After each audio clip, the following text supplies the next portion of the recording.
Greetings, ladies and gents, and welcome to this latest edition of Tales from Outer Space, where I take stories from across the internet and read them for your entertainment. This particular one is called Common Ground, written by Farhelp 6106. The talks had been going for days, and all that had been agreed was that the humans would be referred to as humans, and the Taraxians would be referred to as Taraxians in any potential treaties that would be signed. Actually, no. The two ambassadors had agreed that they would both only have the one security detail attached to them during these talks. They had just independently stated their formal part, and of course, it had to fall on Mike. This was a dialogue so fecking tedious. This was supposed to be a prestigious assignment, security detail for an ambassadorial mission. Yeah, right. Mike had been given this particular position as a punishment for breaking the corporal's nose during a friendly sparring match. How was it his fault that the corporal had been too slow to avoid his left hook? This was bullshit. The brass had even stated that the incident, as it was quickly being referred to on the base, was the corporal's own fault. Complete and utter bullshit. Mike was being punished for decking his boss. Everyone knew it. PCF Michael Mike Kovich stood at attention with his back to the wall, facing an empty hall, his face a blank slate, as he stared at the wall on the other side of the corridor. His Taraxian counterpart stood on the other side of the hallway, a similar blank look on his face. Mike looked at the Taraxian, 6 limbs, 2 lower for locomotion, 4 upper for manipulation, a head on its shoulders, Mike thought. If it wasn't for the scales, 4 arms, and weird bug eyes, the Taraxian could pass off as human. Kind of. Then, after a second, he shook his head. Bullshit. Who am I kidding? The bug would be a nightmare fuel for anyone who saw it. Mike smiled at his wondering thoughts. He kept on watching the Taraxian. His eyes wandered to the alien's body covered in metal that seemed to shift and slide with every single one of the Taraxian's bodies. He gave a small, unconscious nod as he thought, neat. Wonder how they get to metal to move like that. When the Taraxian saw the smirk and nod, he tensed. Was this human mocking him? Stupid biped. Not enough arms. How did the bipeds manage with so few limbs?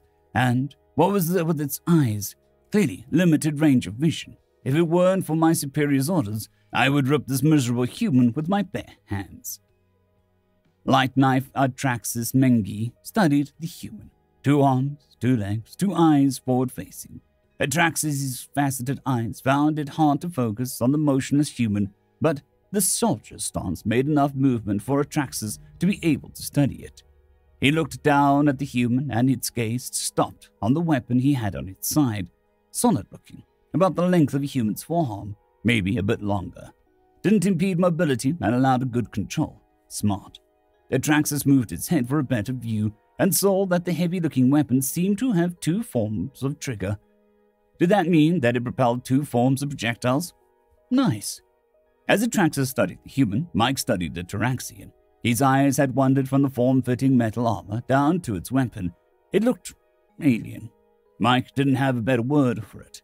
The thing looked like a series of bubbles with bubbling liquid in each. The line of bubbles ended in a funnel, larger ended pointing outwards. There were wires running between each bubble. Mike knew intellectually that it was a plasma pulse rifle. Intel had briefed all soldiers of the Terran and United Forces about the tech of every single alien species that they were likely to encounter. And Mike was a bit of a gun enthusiast and couldn't help but stare with envy at the Taraxian gun. Suddenly, he realized what he was doing and snapped back to attention. The sudden movement made Atraxis snap to attention too. Not a second too soon as the doors of the conference room flew open and both Mrs. Kenny O'Hare and His Lordship Baljok Kurthry stormed out of the room, mumbling loud enough. Unacceptable, ludicrous, nonsense, and illogical. The 2 stand soldiers looked at their respective ambassadors and knew that the talks had not gone well. Mike waited a second for the ambassador to walk past him before locking step behind her. He noticed the Taraxian guard do the same. The following day, the 2 soldiers were at their post again. Mike noticed that the alien was eyeing his weapon again and couldn't help but think, yep, bitch, this is an RN-423 combined combat rifle, a Red Widow, suck it. He turned the rifle a little to show off the underside where the mini rocket launcher was attached, capable of launching up to 3 rockets. This baby could turn any organic into pink mist, armored or not. Well, as long as it was within 1,500-meter range, preferably one click. There was even a mini flamethrower on the other side for anyone stupid enough to get that close. Sure, it only lasted about 30 seconds, but any enemy within 40 meters of its frame wasn't going to stick around for long. 1,200 degrees Celsius, baby! Atraxus saw the human turn his weapon a little, allowing him to see better. He couldn't help but admit that it was a nice weapon. Looking sturdy enough to survive the rigors of battle, but light enough to not get in the way of the user. 3 weapons in one, all in all, an elegant design. But he carried the superior weapon, the ZFG-55, the Illuminator. It was a plasma pulse rifle capable of scorching anything with 900 meters with a burn depth of 80 centimeters. This puppy could burn through anything, organic, ceramic, or metal.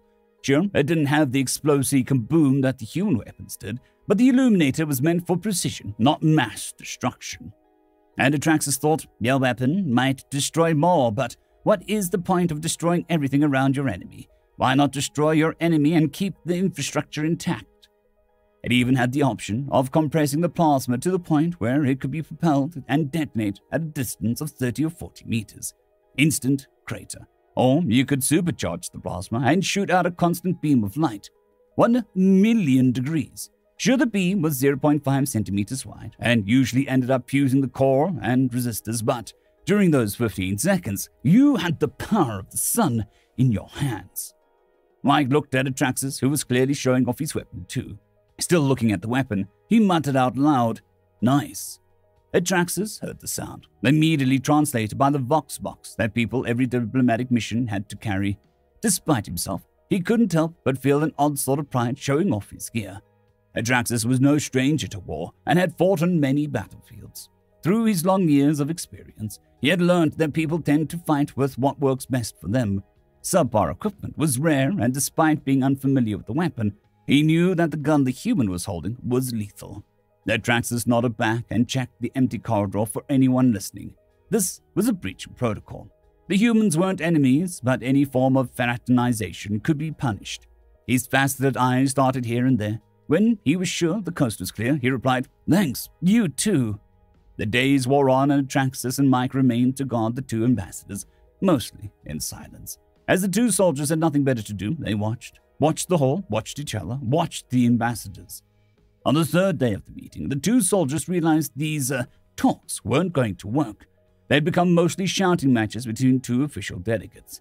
The day had closed with the human ambassador shouting at the Taraxian while referring to his mother. Mike sighed and shook his head.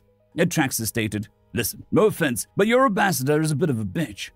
Atraxus was simply stating a fact. Every time his lordship suggested something, the human ambassador would shoot the idea in the egg. Was that the human idiom?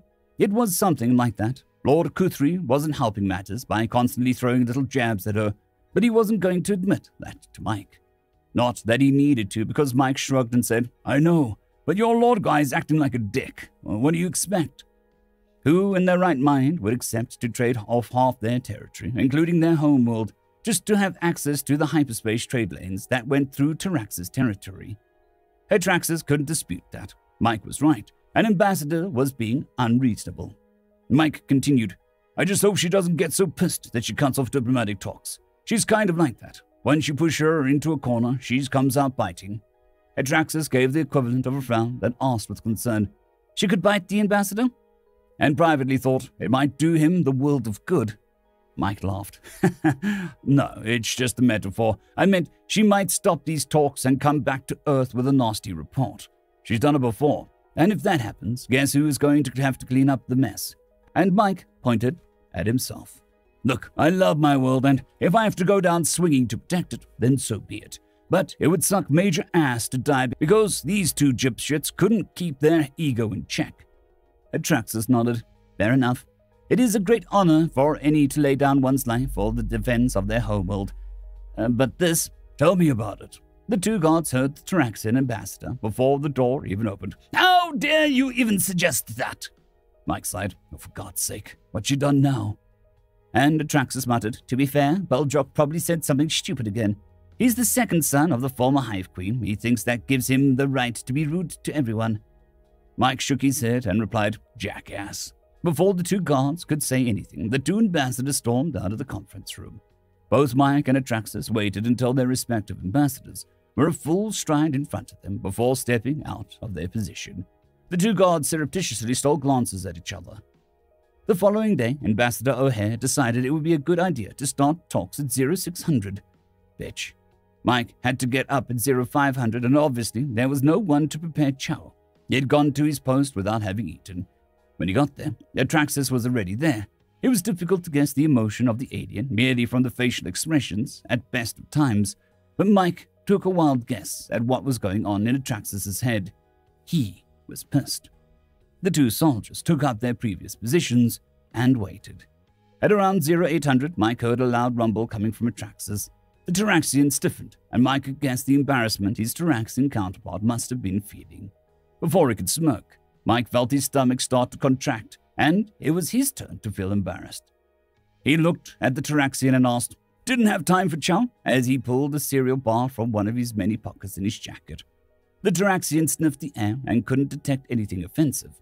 Mike, obviously, saw this, but rather than offering some, he took a big bite and shoved half the bar in his mouth. Atraxus looked with envy as he pulled out his own battle ration. It was a packet of stock, the infamous Grey Goo. No one liked it. The higher-ups had explained to the troops that it contained all the nutrients a soldier needed during combat. He started scooping the goo out of the packet, dreading having to eat this. Suddenly, Atraxus heard, "Fuck! What the feck is that smell? Jesus H. Christ! Are you really going to put that crap in your mouth? Jeez. I thought our bland crap tasted like sawdust and the flavor of industrial cleaning chemicals, but holy shit! Your stuff smells foul. It's like someone had to put the smell of a baboon with diarrhea in a fucking packet. Fuck! Get that crap away from me." Atraxus knew the pain, but fuck that human. If he had to suffer this thing, the human would too. He smiled and brought her closer to Mike, who was backing off, all the while spouting, "Fuck you! Get that away from me!" Atraxus started to chuckle as he stepped towards the human. Mike kept waving his hands, retreating as much as he could. A few seconds later, Mike started laughing. "Fuck you! Truce, you bitch! Truce! Look, I'll give you half of my granola bar if you put that crap away." Mike pointed the half bar at Atraxus, who stopped for a second. He chuckled again and shrugged. "Fair enough. Let this be the first official trade between our people." Mike started laughing as Atraxus folded the opening of the packet, which seemed to reseal. As Mike approached, handing Atraxus the half-eaten bar, he laughed. "Fuck, man, you're more patriotic than me. You wouldn't see me fighting for a world that gave me shit like that to eat." Mike went on as he gave Atraxus half of his breakfast food. "What is that stuff? Ground shit with a waft of vomit?" Atraxus was still chewing on his bar, wondering at the explosion of taste in his mouth. "It is all the nutrients a soldier would need during combat." Mike looked dubiously at the Taraxian. "Sure, whatever you say, buddy." As he was chewing, Atraxus looked down at Mike's weapon and said, "If you really are feeling bad, you can let me have a closer look at your weapon." Mike clutched his weapon a little closer as he laughed. "Fuck you, man. I saw you eyeing my gun over the past few days, and I'm telling you now, you're only getting my weapon from my cold, dead hands." Atraxus chuckled as he swallowed down the last piece of granola bar and good-naturedly quipped, "I can arrange that if you really want." The door suddenly opened as Ambassador O'Hare opened the door and shouted, "What are you two idiots doing?" The two soldiers snapped to attention, still swallowing the last of their cereal bar. The rest of the morning passed without incident. It was after 12 when the two ambassadors emerged again, storming off to their own quarters. Mike found himself quickly trotting after Ambassador O'Hare, looking back at Atraxus, who himself was walking behind his ambassador. When they got to her quarters, Mike plucked up the courage to say, "I guess things aren't going well." Ambassador O'Hare cursed and raving. "Bloated, self-important jerk. How the hell did a prick like him get his position?" She wasn't listening to him, Mike knew, and her question was obviously rhetorical, but Mike actually did know the answer to this one, and so he blurted out, "Nepotism. He's the second son of the former Hive Queen." "How do you know that?" Mike shrugged and replied, "Atraxus told me." "Who the hell is Atraxus?" Mike looked a little bewildered by O'Hare's outburst and carefully replied, "The other god. The Taraxians." In his head, Mike had no doubt that Atraxus was telling his own ambassador what he knew. "What exactly have you been discussing with this Atraxus?" "Nothing much. Just soldier stuff. Guns, chow, and..." O'Hare looked increasingly frantic as she prompted, state officials. O'Hare was pouring herself a stiff drink of whiskey and dryly asked, "And what were the results of such an intellectual debate?"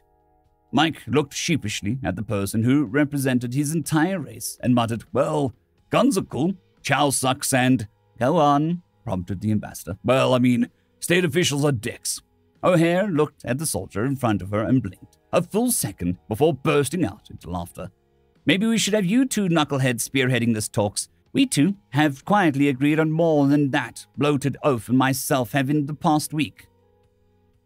Mike stared at the ambassador and asked, so what now?" End of story.